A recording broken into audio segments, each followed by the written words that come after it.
apabila pedagang menyalahi syarat yang harus mereka tepati di dalam suatu perdagangan, bagaimana hukumnya? Tapi setelah yang satu ini ya.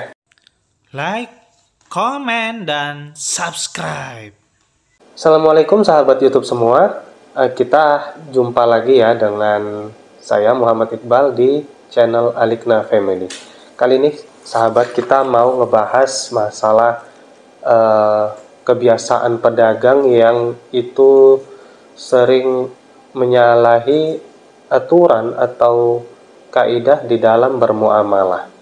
Kita melihat begini ya, ada pedagang itu yang dia kalau ngambil dari supplier ya, dia diambil, dicatat, nggak ada bilang ini mau ku beli, dan pedagang juga nggak ada bilang ku jual, langsung dicatat, barang dibawa pulang tanpa ada dibayar ya. Tapi sebenarnya ada satu kaidah ya di dalam bermuamalah yang bunyinya itu al-ma'ruf bainat tujjar kal masyrut bainahum. Suatu perbuatan yang sudah biasa terjadi di kalangan para pedagang itu sudah sama posisinya, hukumnya seperti syarat yang sudah mereka berlakukan ya. Maksudnya apa? Sahabat YouTube semua, maksudnya di dalam bertransaksi, apabila suatu transaksi itu sudah biasa berlaku di kalangan para pedagang, maka mereka tidak perlu lagi untuk membuat suatu syarat yang dia sesuai dengan ketentuan yang berlaku apabila kebiasaan mereka itu tidak memberikan mudarat sedikit pun kepada orang lain ya. Kita melihat begini, kaidah ini berdasar dari suatu ayat ya, suatu ayat dari surah Al-A'raf ayat 199 yang bunyinya a'udzubillahi minasyaitonirrajim khudhil afwa wa'mur bil urfi wa'rid anil jahilin. Ambillah suatu kemaafan dan ajaklah orang untuk berbuat yang ma'ruf dan menghindarlah dari orang-orang yang bodoh ya. Kalau di dalam hadis itu disebutkan man ra'al muslimuna hasanan fahuwa indallahi hasan. Apa yang dipandang orang-orang muslim itu sebagai suatu kebaikan, maka di sisi Allah itu juga merupakan suatu kebaikan. Wa ma ra'ahul muslimuna sayyi'an fahuwa indallahi sayyi'un. Dan apa yang dipandang orang-orang muslim sebagai suatu ketidakbaikan, maka di sisi Allah pun itu juga dinilai tidak baik. Ya. Kalau dari kalangan sahabat dulu ya, sahabat YouTube semua, itu Nabi pernah melihat di Madinah ada orang mengambil buah ya, dia cengkram untuk jangka 1 tahun, ada juga yang dia cengkram untuk jangka 2 tahun, dia cengkram dengan ukuran yang berbeda-beda begitu ya. Lalu apa kata Nabi kita ketika melihat transaksi itu? Nabi kita langsung bersabda, man aslafa fi tamrin falyuslif fi kailin ma'lum wa waznin ma'lum ila ajalin ma'lum. Siapa yang mencengkram buah-buahan seperti tamar, maka hendaknya dia mencengkram dalam takaran yang tertentu dan juga dalam timbangan yang tertentu, kemudian dalam jangka waktu yang tertentu juga. Jadi maksudnya di dalam hadis ini harus ada penjelasan dia, sahabat semua ya, harus ada penjelasan.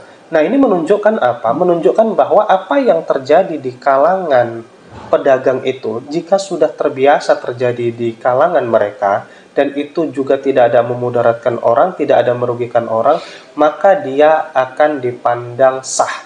Transaksinya itu sah dan bagus ya. Seperti jual beli mu'atoh, sahabat semua.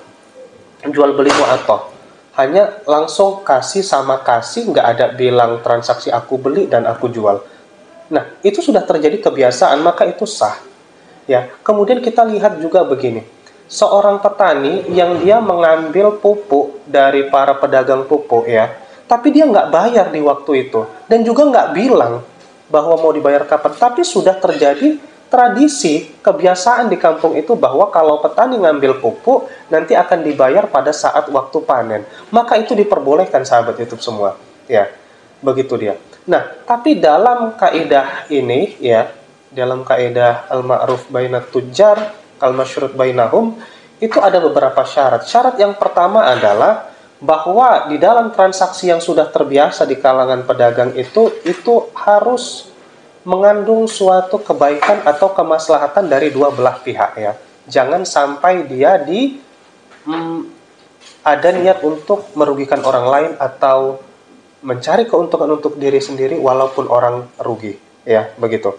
Kemudian syarat yang kedua, dia harus tidak menyalahi aturan yang ada di dalam Al-Quran ataupun Al-Hadis ya.